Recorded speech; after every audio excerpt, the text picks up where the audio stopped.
हरतालिका तीज का पूजन व्रत कुंवारी कन्या कर सकती है, शादी होने के बाद भी नारी कर सकती है। अंतिम अवस्था तक प्राण छूटे तब तक हरतालिका तीज का व्रत नहीं छोड़ना चाहिए। एक व्रत हमेशा याद रखो, एक एकादशी और एक हरतालिका। हाँ, इतना जरूर है, ज़्यादा शरीर बेकार हो गया, बुढ़ापा आ गया, शरीर नहीं साथ दे रहा, तो कुछ फल खा लो, कुछ चाय दूध जूस आप लेकर कर लो। इतना भी नहीं बने, शरीर बहुत ही बेकार हो गया, तो आप एक समय फल का फलहार धारण कर लो, ठीक है। पर हरतालिका व्रत करने वाली माताएं भले उद्यापन कर दे, तो उस व्रत को थोड़ा हल्का कर लो। उद्यापन करा मतलब तुमने व्रत को हल्का कर लिया, थोड़ा हल्का कर सकते हो।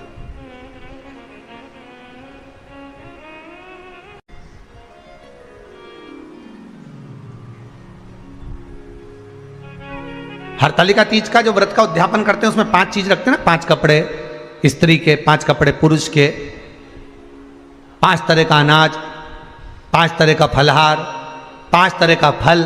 तो 5 तरह का जो फल रखाता है हरतालिका तीज के उद्यापन में, दुनिया के लोग उस 5 तरह के फल को केला गिन ले, पपीता गिन ले, मौसम्बी गिन ले, और अनार गिन ले, संतरा गिन ले, सब कुछ गिन लेते हैं, पर उस 5 तरह के फल में धतूरे को नहीं गिनते। पर शिव कथा में वर्णन आता है, हरतालिका तीज के उद्यापन में लिखा हुआ है, सबसे पहले 5 फल अगर गिनना है तो उसमें पहले धतूरे को गिनो, क्योंकि शंकर को वो प्रिय होता है, शंकर उसको स्वीकार कर लेता है। और धतूरा शंकर भगवान को क्यों चढ़ाया जाता है उसका प्रसंग आपको पहले भी कहा, आज फिर कहते हैं। धतूरा जब हम भगवान शंकर को समर्पित करते हैं तो हमारा कोई कार्य अटक रहा होता है, जिस कार्य को बार बार एग्जाम में बैठे हो, बार बार परेशान हो रहा है, बार बार इंटरव्यू देने जा रहे हो, नहीं हो रहा, एक बार धतूरे को हृदय से, भगवान को प्रेम से, करुणा सागर मेरे शंकर को दिल से एक बार वो धतूरा भगवान से विनती कर कर उसको चढ़ाओ तो सही,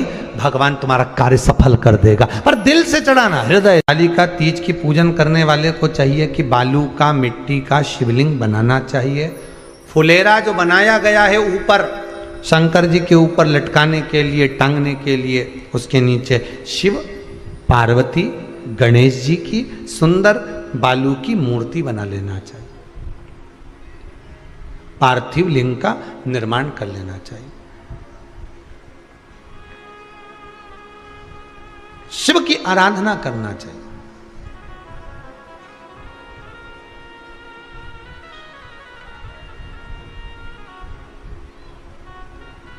जो फल आपके पास में हो शंकर को समर्पित करना चाहिए, पूजन करना चाहिए, आराधना करो। सबसे पहली पूजन हरतालिका तीज की प्रदोष काल के अंतर्गत हो जाना चाहिए, शाम के समय पर। प्रयास करो प्रदोष काल के समय पर पहली पूजन हो जाए तो ज़्यादा अच्छा। पर लोगों की आदत रहती है कि 8 बजे तक, 8:30 बजे तक, 9 बजे तक पहली पूजन करें, फिर दूसरी आराम से, फिर तीसरी, फिर आराम से, फिर चौथी। तो ऐसा सब अपने अपने हिसाब से। पर शास्त्र रीति कहती है कि प्रदोष का जो समय होता है, प्रदोष काल जो होता है, शाम का जो समय होता है, उस समय पर हरतालिका तीज की पहली पूजन हो, जिससे आपका स्मरण चित्त शंकर भगवान में उस घड़ी, उस पल, उस क्षण में आप शिव के हो जाएं और शंकर आपका हो जाए। हाँ, अगर किसी के आने में देरी हो, कोई आ नहीं पा रहा है, बहुत देरी हो रही हो, तो हरतालिका पूजन व्रत वर्णन करता है कि शिवलिंग का निर्माण, पार्वती जी की मूर्ति का निर्माण, गणेश जी का निर्माण और फुलेरा जो बनाया हुआ है, ये प्रदोष काल के पहले बंधकर तैयार हो जाना चाहिए। प्रदोष काल के अंतर्गत फुलेरा नहीं बनना, फुलेरा पहले बन जाना चाहिए। और बहुत विशेष बात ध्यान रखिए हरतालिका तीज की, कि शंकर जी का जो आपने स्वरूप बनाया है, पाटे में, थाली में, चौकी पर, चौरंग पर जो स्वरूप बनाया है, वो पहले नहीं रखना है, पहले क्या बांधना है? फुलेरा। पहले फुलेरा बांधिए, उसके बाद उसके नीचे शंकर जी को रखिए। कई अब जो हरतालिका तीज का पूजन करते हैं तो उनके लिए हो गया, अब दूसरे के लिए भी सुन ले। जो नारी हरतालिका तीज का पूजन नहीं करती, व्रत नहीं करती, साधना नहीं करती, उसके लिए भी कहा गया कि आप अगर ये व्रत नहीं करते हो तो एक कार्य जरूर करना, कहीं पर फुलेरा बंधा हो, हरतालिका की पूजन हो रही हो, 5 मिनट 10 मिनट निकालकर अपने आसपास के किसी पौधे में से पत्तियां लेकर या पुष्प लेकर, 5 वृक्ष की पत्ती या 5 वृक्ष के पुष्प लेकर शंकर भगवान को जब पूजन हो रही हो, 5 मिनट माताएं जब पूजन कर रही हों, तब आप भी उस पुष्प को, उस पत्तियों को शंकर को समर्पित कर सकते हो। ये नहीं चढ़ा सकते तो 5 फल नहीं चढ़ा सकते तो 5 कुछ भी पुष्प आदि का आप शिव को समर्पित कर दो। पर क्यों चढ़ाया जाता है, किस लिए चढ़ाना चाहिए? तो कहा कन्या स्त्री अगर मान लो हरतालिका का व्रत नहीं करती, पूजन नहीं करती, आराधना नहीं करती, तो वो कन्या, वो नारी, वो स्त्री, वो पुरुष कार्य तो बहुत करेगा, दुकान भी 4 चलाएगा, व्यापार भी बढ़ाएगा, पर संपदा को जोड़ नहीं पाएगा। 1 रुपये कमाएगा, 1.25 रुपये खर्च वाला काम चलेगा। हस्त नक्षत्र में जो तृतीया पड़ती है, हस्त नक्षत्र के अंतर्गत जो तृतीया का महत्व कहा गया है, वो संपदा को बढ़ाती है, मनोकामना को पूर्ण करती है। इस नक्षत्र के अंतर्गत जो तृतीया आती है वो मनोकामना को पूर्ण कर कर चली जाती है। इसलिए शिव की आराधना के लिए प्रथम माने। हस्त नक्षत्र में किया गया दान, हस्त नक्षत्र के अंतर्गत तृतीया के दिन किया गया पुण्य, हस्त नक्षत्र में तृतीया के दिन किया गया श्रृंगार, हस्त नक्षत्र में तृतीया के दिन करा गया अपना सुंदर सिंदूरा, भगवान का आनंद, 5 तरह के वस्त्र, 5 तरह के स्त्री के वस्त्र, पुरुष के वस्त्र, 5 तरह का फल, 5 तरह का अनाज, ब्राह्मण को बुलाकर ब्राह्मणी के साथ आप या तो ब्राह्मण से उद्यापन करवाएं या फिर आप स्वयं भी करते हैं तो शिव को समर्पित करके ब्राह्मण और ब्राह्मणी को भोजन कराकर वो भाग प्रदान करें। यही हरतालिका तीज के उद्यापन का वर्णन आता है। सुंदर भाव से हरतालिका माता आप सभी की मनोकामना पूर्ण करे। हर हर महादेव। थोड़ा ध्यान लगाकर सुनना, हरतालिका तीज शिव महापुराण की कथा ही नहीं है। आप जो तीज करते हो, हरियाली करो चाहे सातुड़ी करो, उस तीज की महत्वता क्या है, इस हिंगोली की शिव महापुराण की कथा में अपने को समझना है कि उसकी मूल तत्वता, उसकी महत्वता है क्या, उसका महत्व क्या है।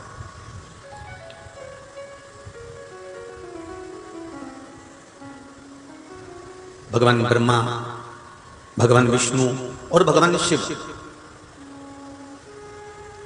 इन तीनों की जो अर्धांगिनियां, ब्रह्माणी, लक्ष्मी और पार्वती, इन तीनों ने तप कर कर, साधना कर कर ब्रह्मदेव को, भगवान विष्णु को और भगवान शंकर को प्राप्त किया।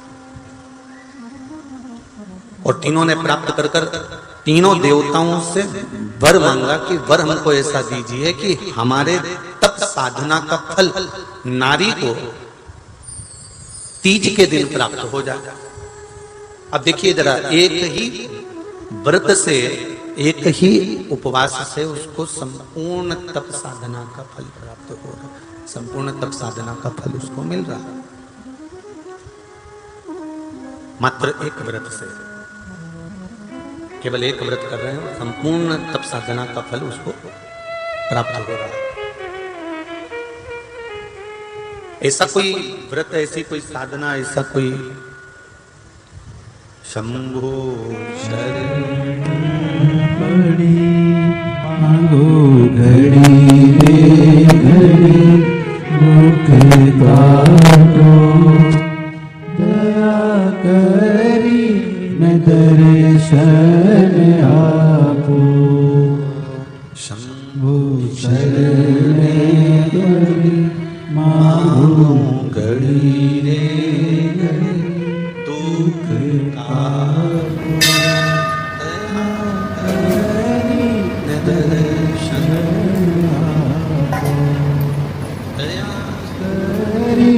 मैं दर्शन आपको। तो ब्रह्माणी ने ब्रह्मदेव से मांगा, लक्ष्मी जी ने भगवान विष्णु से मांगा, पार्वती जी ने भगवान शिव से मांगा कि ऐसा वर दे दीजिए जिस वर से एक ही व्रत करने से संपूर्ण फल की प्राप्ति हो जाए, संपूर्ण फल मिल जाए। ऐसा एक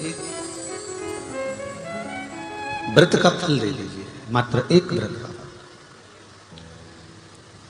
अब देखिए, हरियाली तीज करने वाली माताएं थोड़ा ध्यान से सुनना।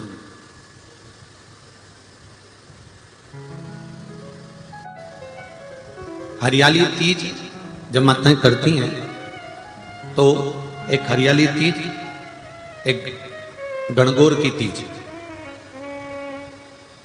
ये दो तीज के व्रत ऐसे होते हैं जिसमें जब माताएं करती हैं तो उस समय पर उमा, ब्रह्माणी और लक्ष्मी, इन तीनों की आराधना का फल उसको केवल एक व्रत से प्राप्त हो जाता है। अब देखिए दूसरा सातुड़ी तीज।